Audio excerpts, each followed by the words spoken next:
Entrevistado hoje no estúdio o advogado Paulo Roberto Laures. O professor Duda Trevisani conversa ao vivo com o nosso convidado. Boa tarde. Boa tarde, Duda. Bom, eu tenho pelo Dr. Paulo Laures um carinho especial há anos, porque a gente sabe do trabalho excepcional que ele exerce na advocacia da nossa região e consagrado em nível estadual, nacional. E eu estou nessa preocupação minha hoje aí com violência, com droga, então querendo trazer o máximo possível de pessoas bem-sucedidas no campo das leis, até para tentar dar uma contribuição para a nossa sociedade, modificar alguma coisa. Embora o Paulo atua num aspecto muito mais civil do que criminal, né, Paulo? Mas é um homem que se destacou de uma maneira excepcional na profissão dele. Foi advogado aí de políticos e realmente hoje em qualquer meio jurídico tem um nome. E agora, por acaso, eu fiquei sabendo aqui, você vê que gozado, né? Que o Paulo foi meu aluno, ainda na época do Brasília, do saudoso Brasília, né? Perfeitamente. E você vê, que honra para mim, né? Realmente, acho que já está na hora de eu pendurar chuteira, viu? Porque, entendeu? Tanta gente muito melhor que eu, que foi meus alunos, que vai estragar isso daí. Mas, Paulo, a minha preocupação em trazer você é essa que eu acabei de falar. Ouvir o que tem que ser feito, o que não tem que ser feito. Mas fala inicialmente para o nosso telespectador. Se eu sei que você está ficando uma parte da semana em São Paulo, uma parte em Bauru, como é que está o teu escritório de advocacia? Boa tarde, Duda. Boa tarde, os telespectadores da TV Prevê. É uma satisfação estar aqui, Duda. E realmente confirmar que a nossa estada como discípulo seu no antigo curso Brasília, não é verdade? Você não sabia disso, eu te disse hoje, né? Mas na realidade eu também tenho admiração muito grande pela sua atividade educacional, não é? E isso foi uma bênção que Bauru recebeu, a entidade que você preside, que você dirige, não é? E eu, quanto à minha atividade, eu já estou estabelecido realmente em São Paulo há exatos 26 anos, né? Porque eu senti a necessidade de acompanhamento diuturno de processos que tramitam nos tribunais, né? Então essa é a minha atividade de hoje, né? O acompanhamento de processos a nível de tribunal, quer seja tribunais. E a presença do advogado é fundamental nisso, né, Paulo? Sem dúvida. Eu costumo dizer que o processo ele não se encerra no primeiro grau de jurisdição, né? Então, para que o eventual recurso tenha a eficácia esperada, então ele tem que ser acompanhado nos tribunais onde eles tramitam, né? Então, de maneira que a minha atividade, Duda, ela se resume hoje à atividade dentro do direito administrativo, não é? Eu sou especialista, titulado especialista em Direito Administrativo pela PUC de São Paulo, e de maneira que eu exerço a profissão exclusivamente, já há mais de 20 anos, dentro da área do Direito Administrativo, notadamente em pleitos envolvendo o município, o Estado e a União. Vamos entrar nisso aí, claro, o telespectador vai fazer perguntas querendo ouvir a opinião desse notável advogado. Paulo, como é que você, como cidadão com mais de 60 anos de idade, vê a criminalidade no Brasil, principalmente os crimes de morte, né? E na minha ótica, se eu estiver errado, eu quero que você me corrija. Eu acho que o mundo trata com muito mais seriedade o criminoso que tira a vida de uma pessoa do que o Brasil está tratando. Como é que você vê esse aumento de crime? Aqui em Bauru, por exemplo, esse ano está aumentando, quer dizer, é geral isso aí no Brasil. Claro que no mundo inteiro aumenta, mas o Brasil hoje ocupa uma das primeiras posições no crime urbano. Como é que você vê isso como advogado? Quer dizer, um advogado há décadas aí no mercado, de repente vê a justiça na situação que está. Bom, Duda, eu vejo primeiramente o seguinte, existe uma passagem no Sermão da 60ª, que o Padre Vieira disse o seguinte, o Padre Vieira, como você sabe, era um revolucionário da Igreja Católica, tanto que foi praticamente deportado para o Brasil, né? Verdade. E aqui veio, entre aspas, expiar os pecados que ele havia cometido em Portugal por ser um revolucionário, não é? E foi o maior orador sacro de língua portuguesa e tal. No Sermão da 60ª, o Padre Vieira criticava já a Igreja Católica, não é? No sentido de que não adiantava querer distribuir instrução ao povo pelos ouvidos, porque, dizia o Padre Vieira, o ser humano ele aprende pelos olhos e não pelo ouvido. Então, eu trago esse ensinamento do Padre Vieira para hoje, assim, nós precisamos de exemplos. Então eu acho que o que é crucial no Brasil de hoje, Duda, é que aqueles que deveriam dar exemplos, não dão. Então, os chefes da nação, os donos do poder, como diria Raimundo Faoro, os donos do poder, eles não dão exemplos. Não é? Isso é até dispensável, se perder tempo em enumerar as mazelas e em todos os níveis. Não é? Então, aquele que está aqui na base da pirâmide, evidentemente não se sente animado ao cumprimento das leis. Porque se ele tem somente exemplos negativos, diuturnos na mídia, não é o seu deputado, é o seu senador, é o presidente da república, e etc, etc, etc. Então, por que eu que estou na base da pirâmide, por que eu recebo infinitas vezes menos do que eles, eu devo ser o salvador da pátria? Então, acho que o primeiro problema é esse. Né? Nós não temos exemplos. E o ser humano só aprende através dos olhos, como dizia o Padre Vieira. Não é? Então, esse é um primeiro ponto. O segundo ponto, e eu posso dizer isso porque eu vivo uma parte da minha vida em São Paulo. Não é? Se nós já temos essa violência descabida em Bauru, você imagine em São Paulo. Não é? Então, eu vivo lá. Deus me permitiu que eu nunca tivesse sofrido nenhum atentado em São Paulo até hoje, mais de 26 anos. Mas o fato é que o que se necessita, nós precisamos de uma política de choque, Nós precisamos deixar os discursos de lado, nós precisamos de choque. Eu sei que a questão é uma questão sociológica, é o desnível de renda, é a desigualdade social, isso está tudo muito bem e acho que não existe controvérsia sobre isso. Não é? Não existe controvérsia. É uma questão antropológica até. Mas o grande problema é que nós não temos tempo agora para fazer tudo isso que deveria ter sido feito durante as décadas e que não foi feito. Então essa igualação social, isso não foi feito. Mas nós não vamos conseguir fazer isso em mais 10 ou 20 anos. E a violência, ela explode a todo dia. Então o que nós precisamos, Duda? Nós precisamos, sem nos descurarmos da questão sociológica, nós precisamos de medidas de choque. Nós precisamos de endurecimento da lei penal, sim. Isso é coisa antipática de se dizer.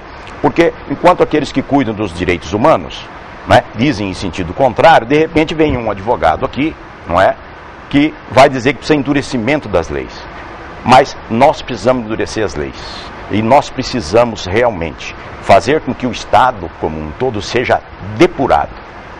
Os órgãos de repressão sejam depurados. Não é?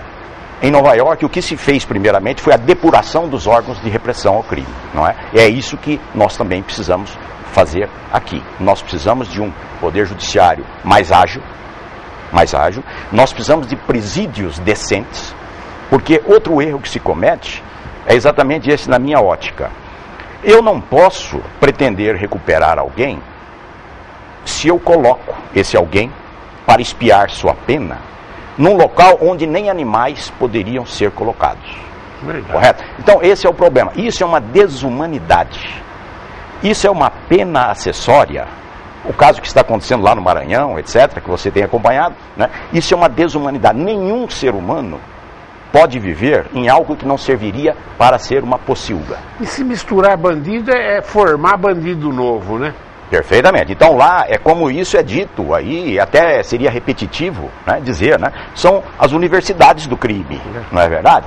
Porque o ser humano, ele instintivamente, ele não aceita essa condição degradante. Então, ele pode ter cometido o crime mais bárbaro que tenha cometido. O fato que nós, também seres humanos, não temos o direito de colocar um ser humano nessas condições desprezíveis, né? Então, o que está? Nunca tem verba para se construir presídios, não é?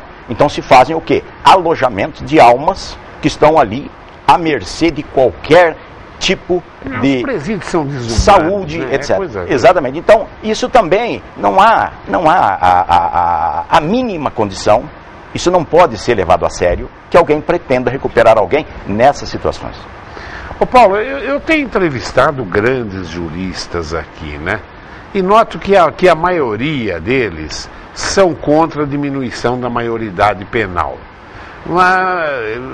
Mas eu dei uma pesquisada, isso eu não achei até agora, um país no mundo, se você talvez falar, não, Duda, tem, tal, aonde a maioridade penal é 18 anos. Em tudo quanto é lugar, a maioria deles é 16, é 15, é 14, e tem lugar, o juiz que decide, o cara tem 12 anos, matinha, quando você sabia o que estava fazendo, e condena moleque de 12 anos a 30 anos de cadeia, 40 anos de cadeia. Qual a sua opinião em diminuir essa maioridade penal, por exemplo, dos 18 para os 16? Duda, eu acho que, primeiramente, quando nós vamos emitir uma opinião que interessa a toda a sociedade, que tem, evidentemente, uma apreciação holística, não é? Nós precisamos primeiro ter coragem. E muita gente se diz contra a diminuição da idade penal, da maioridade penal, por falta de coragem, ou por hipocrisia. Não é? Eu não estou aqui querendo ser o dono da verdade, não é? Mas o fato é, nós temos que ter coragem de dizer, a diminuição da idade, da maioridade penal, faz parte daquilo que eu te disse, da medida de choque. Da medida de choque. Não é? Nós sabemos, mas não vai resolver o problema da criminalidade você diminuir a maioridade penal para 16 anos ou para 14 anos. Não é? Bom, ela como ato isolado não vai resolver mesmo. Não vai resolver mesmo. Mas o grande problema é que nós precisamos de medidas de choque. Não é? E me parece que essa é uma delas, sem dúvida nenhuma. Países como o Japão, culturas milenares, é tudo 16 anos. Pois é. Entendeu, né? Perfeitamente. Nos Estados Unidos tem alguns estados, não é? Porque lá a legislação é estadual nesse ponto, e alguns estados que admitem até a própria sentença de morte para menores de até 12 anos, etc. Então, quer dizer, o que nós precisamos fazer, até porque essa legislação precisa ser atualizada. O Código Penal é de 1940. Né? Então, tudo mudou de 1940 para cá. A própria média de idade do ser humano mudou. Não é? Em 1940, eu acredito que a iniciação sexual de um jovem nunca acontecia antes dos 18 anos. Hoje, com 13, 14 anos, aí o menino já tem experiências sexuais, não é isso? Com certeza. O mundo mudou, né? O mundo mudou muito. Então, é que eu digo a você, então essa questão desse aumento desenfreado de criminalidade entre menores de 18 anos, pessoas com menos de 18 anos de idade, também se dá em função daquilo que eu disse, que é o exemplo que ele vê. Pois ele vê os contemporâneos cometendo crimes bárbaros e ficando no máximo 3 anos, né? Que você não pode dizer que ele é detento, não é verdade? Né? Então ele fica 3 anos na Fundação Casa, que é outra coisa afrontosa, né? 3 anos na Fundação Casa, e vai novamente para a rua e sai como se tivesse sido primário. Né? Então esse é um exemplo que o outro está recebendo. Alguém fez, cumpriu só 1 ano, 2 anos, ou no máximo 3 anos, porque degolou alguém, eu posso fazer também. Eu não vou ficar mais do que isso. Né? Então esse é o tipo de exemplo. Um cara condenado e a pena mínima é por aí, em 8 anos, num crime de morte, com 1 ano e pouco ele está na rua. Então, o crime de homicídio, ele é tratado aí com a pena, homicídio simples, né, de 6 a 20 anos. Né? Então, realmente, 1/6 ele tem direito a essa progressão, né, progressão de pena. Então você veja que 6 anos aí, né, com 1/6, cumprido 1/6, quer dizer, cumpriu 1 ano, né, aí, mais ou menos. Né? E na realidade, então, ele está novamente nas ruas, etc. Né? Então, nós precisamos sim dessa medida de choque. nós precisamos endurecer realmente a lei penal. Nessa terapia vou chamar de terapia, entre aspas, de choque que você fala, você acha que poderia entrar para casos violentos até a pena de morte? Olha, eu sou, por religião, contrário à pena de morte. Eu acho que não nos é dado, em nenhum pretexto, sob nenhum fundamento, você eliminar a vida de alguém, não é? Então eu sou contra. E eu acho que ela não é necessária. Ela não é necessária. Eu acho que o que é necessário é que se cumpra rigorosamente a lei penal. Que se cumpra rigorosamente a lei penal, não é? E é o que nós não temos feito. Eu assisto aquele programa, Canal 52, fantástico, só o processo do Discovery lá, não sei se você assiste aquele canal. Sim. Fantástico. E eu vejo, às vezes nos Estados Unidos, quando o juiz que julgou, que está em cima, ele vê que a periculosidade é muito grande, ele condena sem direito a condicional. Quer dizer, o cara está condenado a 30 anos, quer dizer, nada vai diminuir os 30 anos daquela condenação, né? Perfeito, isso é possível, né? E também mas no Brasil não existe. Não, isso. no Brasil tem. A legislação também permite que, conforme o tipo de crime, seja cumprido totalmente em regime fechado, né? Mas são poucos os casos.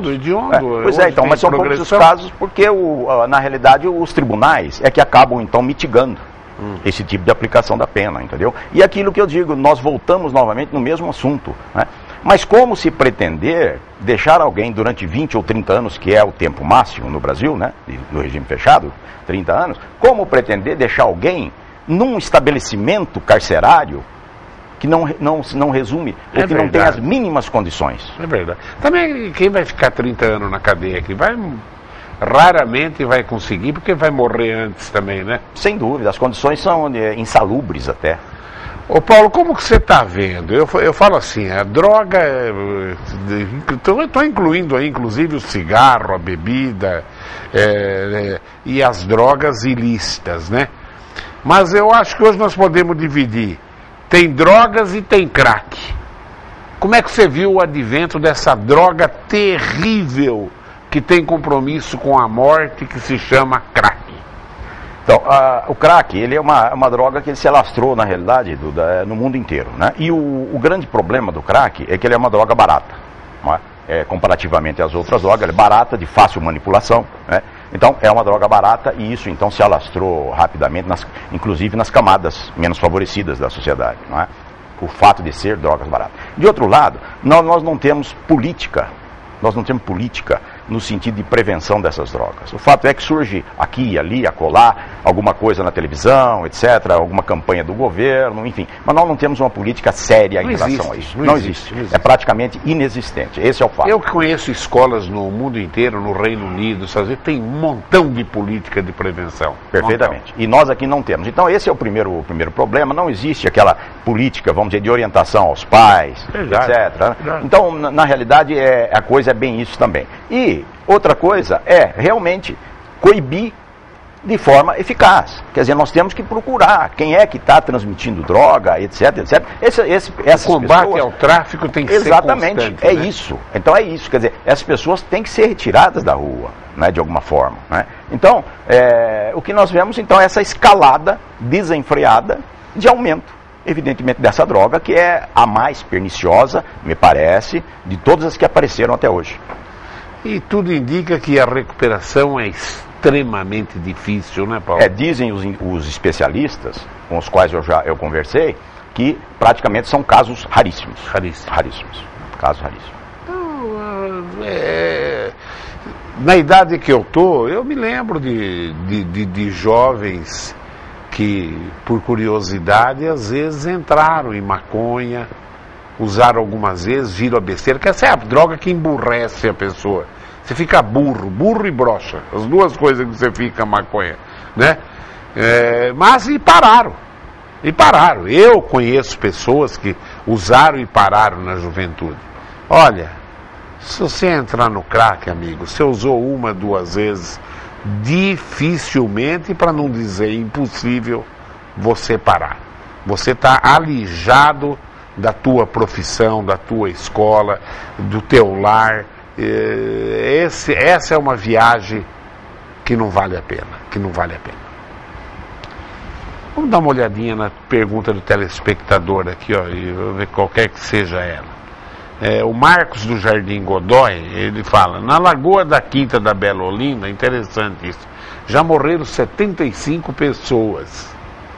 Mas ontem tinha bastante gente tomando banho lá. As pessoas alegam por falta de água em casa. Vão lá para tomar banho. Queria saber se a OAB não tem como acionar o DAI e tomar uma providência em relação a esta falta de água em Bauru. Ele está preocupado com a falta de água em Bauru. Então vamos para a falta de água. Como é que você vê? Tem região de Bauru que faz 5 anos que falta água, Paulo. Como cidadão agora, como é que você vê isso?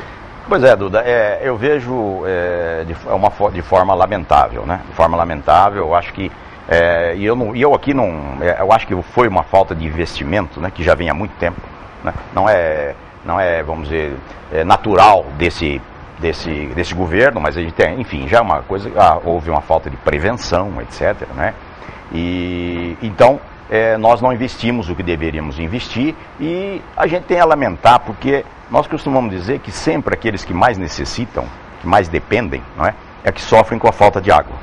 A falta de água, né, coincidentemente ou não, né, ela acaba ocorrendo para essas populações mais carentes, não é verdade? E aí acaba o cidadão se expondo a perigos os mais variados, como é esse da lagoa, que já é uma lagoa assassina há muito tempo, todo mundo sabe disso, né? E na realidade também não existe uma política de prevenção para que essa lagoa não seja utilizada dessa forma.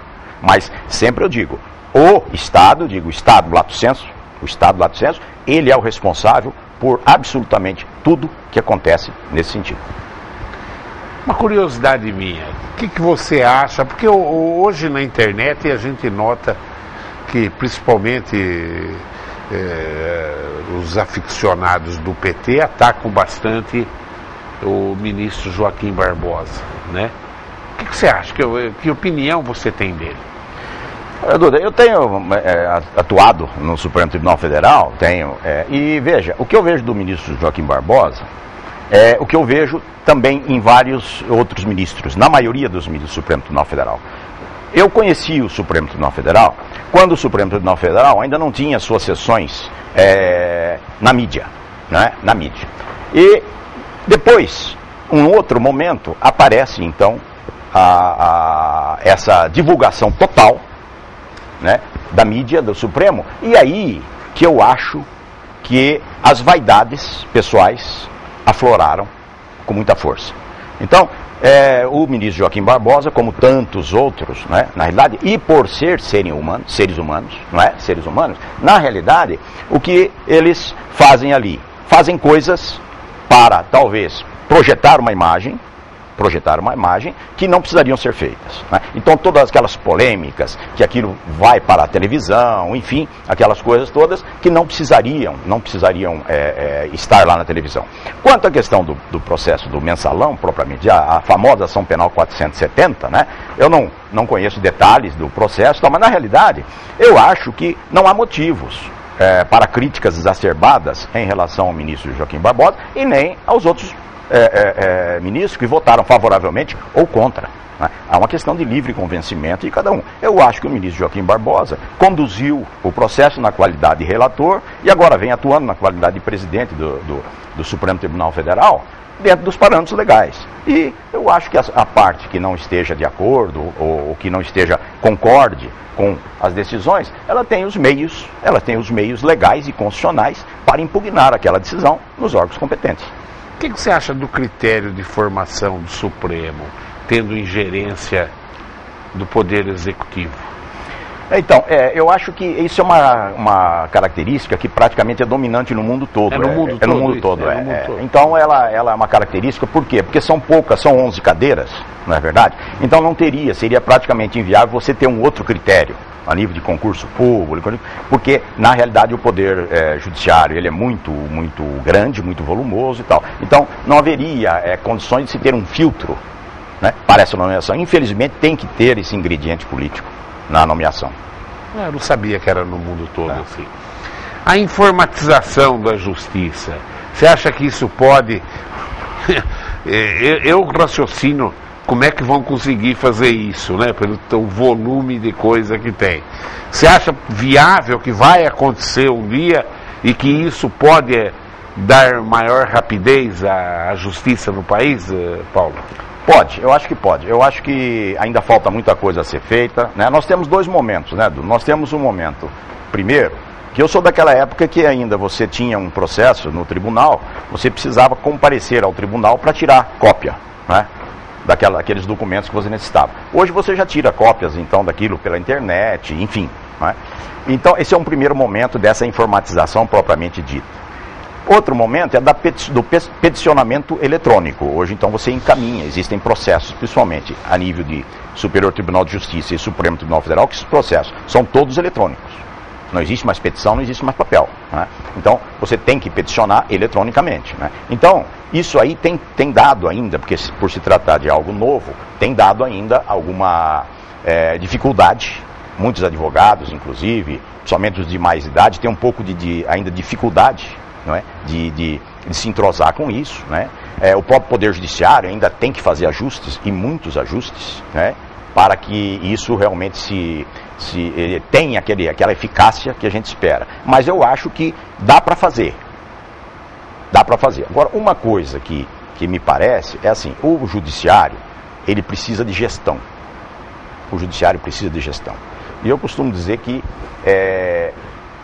a gestão do Judiciário não deveria ser feita por magistrados. O magistrado não é formado para administrar. O magistrado é formado para julgar. Então, e outra, os magistrados, eles dedicam muito tempo deles na questão administrativa, que não seria da alçada deles. Aqui no Brasil nós temos isso, né? Mas na realidade, você veja bem, o magistrado hoje, num fórum de uma cidade do interior, ou mesmo de Bauru, tem lá o magistrado diretor do fórum, não é? Esse magistrado tem, entre os seus compromissos, as questões de locação de imóveis, a questão de reforma de prédios e aí por diante, não é? Então, quer dizer, isso aí afasta o juiz da atividade jurisdicional, que é a atividade dele, não é? Então, eu acho que outra coisa também, para deixar os magistrados mais livres para cumprirem suas obrigações, a parte administrativa, ela deveria ser feita por administradores, por gestores profissionais. Outra coisa também, investir na tal da conciliação. Nós não podemos mais continuar judicializando Que seria a verdadeira muita coisa. Justiça, pois é, conciliação, né? então, mas nós não encontramos ainda, vem a lei de arbitragem, a lei disso, daquilo, mas nós não encontramos ainda um parâmetro, algo que realmente dê certo. Mas eu acho que, fundamentalmente, nós temos que investir na composição de litígios fora do judiciário. Fora do Eu judiciário. concordo plenamente. Isso aliviaria bem, né? Perfeitamente. Nós não temos estrutura para tudo isso. Essas Nós temos penas alternativas também, né, Paulo? Também. Eu acho que foi uma boa opção, né? Agora, então, a judicialização precisa diminuir. Judicializar os assuntos. Hoje no mundo, vários países descriminalizaram a maconha e alguns até legalizaram. Já nos Estados Unidos, o Colorado, aqui na América do Sul, o Uruguai. Que visão você tem disso? Sempre sob a alegação de que a maconha é uma droga que não faz mais mal que o cigarro, o álcool, que o álcool é até mais nocivo e é uma droga legal, lamentavelmente, na minha ótica, e que também isso iria a favor de diminuir a corrupção policial.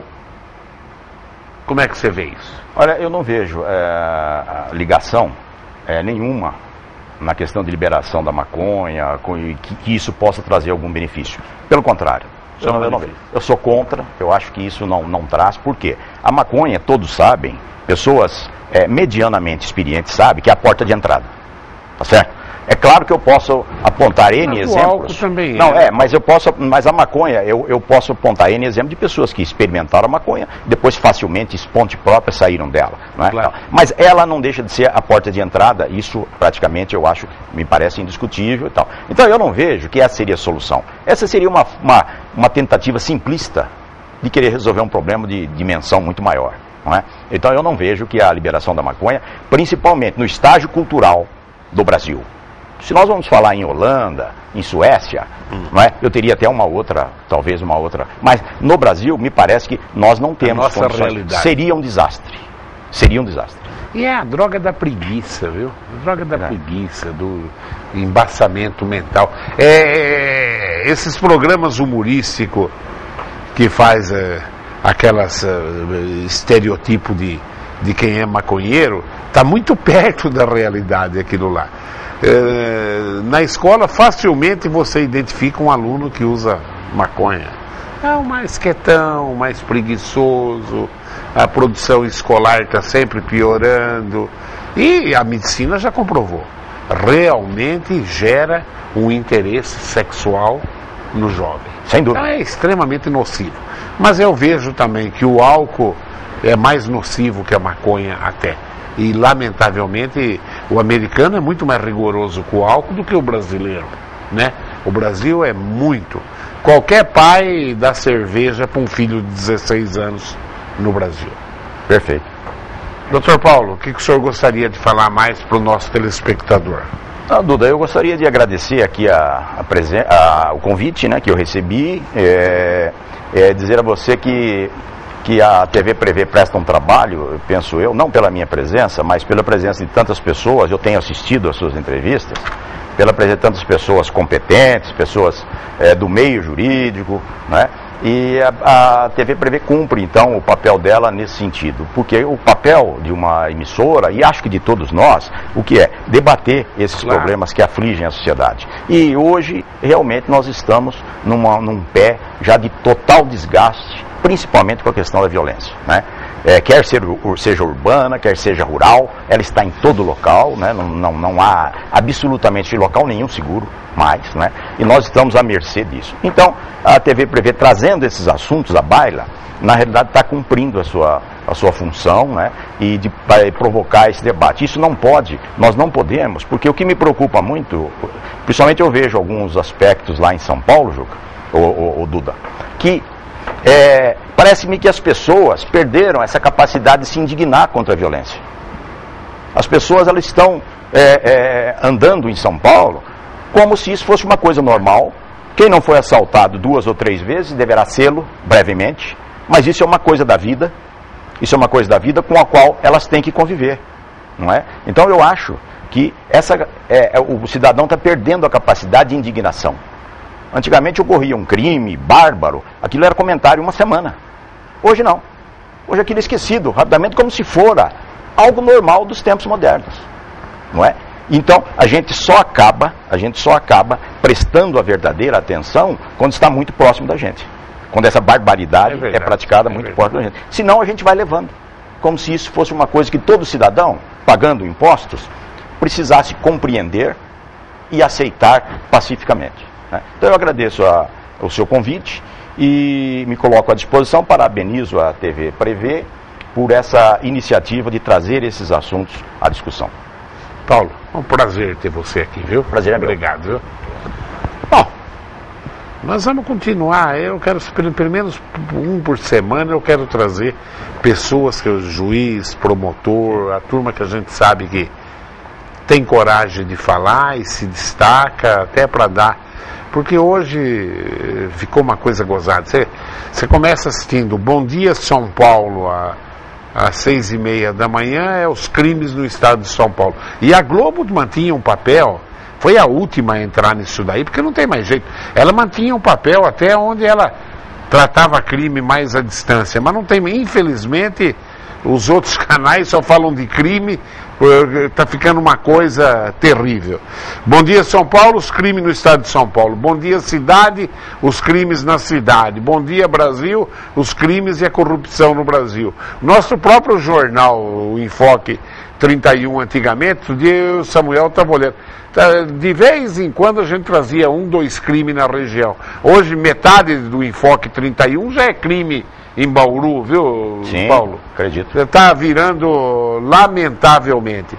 Quer dizer, então que venha para a mesa de discussão e que traga pessoas consagradas, que se destacaram nesse ramo, para dar opinião para você que é pai, para você que é educador, para você que é cidadão, ouvir e ver o que é melhor para você fazer. Se tem alguém que não sabe ainda, o Corinthians perdeu ontem e o Palmeiras ganhou, viu? E o Palmeiras ganhou do São Paulo. Às vezes tem alguém que não ligou a televisão, eu sou obrigado a informar. O Corinthians perdeu de 2-1, é a terceira derrota consecutiva, e o Palmeiras ganhou de 2-0 do São Paulo, que é o time do Samuel Ferro. Eu agradeço a sua audiência, continue ligado aí nos horários alternativos da TV Prevê. Tchau.